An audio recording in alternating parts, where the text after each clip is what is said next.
La mort de Jésus avait dispersé ses disciples. Chacun était rentré chez lui, le cœur lourd d'une espérance déçue.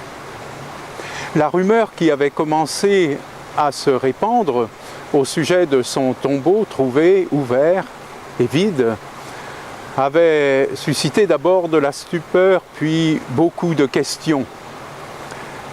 Ensuite, il y avait eu cette autre rumeur. Il était apparu à quelques femmes, puis aux 11. Des disciples disaient l'avoir rencontré sur les bords du lac de Galilée. 2 d'entre eux avaient mangé avec lui à l'auberge d'Emmaüs. Petit à petit, le désespoir faisait place à l'espérance, la tristesse à la joie, la dispersion aux retrouvailles.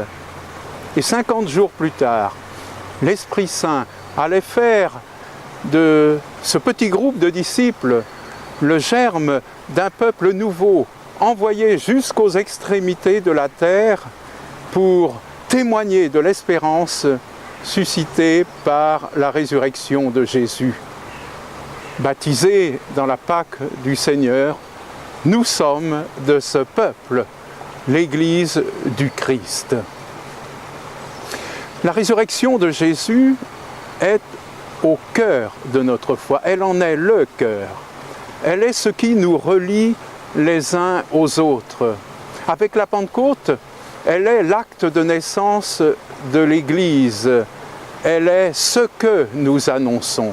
Chaque dimanche, nous célébrons le jour où le Christ est ressuscité d'entre les morts. Ce jour-là, premier jour de la semaine, nous aimons nous rencontrer pour l'écouter, pour le chanter, pour nous asseoir à sa table où il nous offre son pain.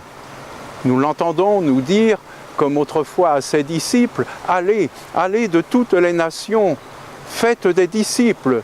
Les baptisant au nom du Père et du Fils et du Saint-Esprit. Le dimanche n'est pas pour nous un jour parmi d'autres. Il est le jour du Seigneur. Il est le jour de l'Église. Il est le jour de l'homme. Il est jour d'allégresse et jour de joie. C'est la célébration hebdomadaire de la Pâque. Ne manquez donc pas le rendez-vous du dimanche.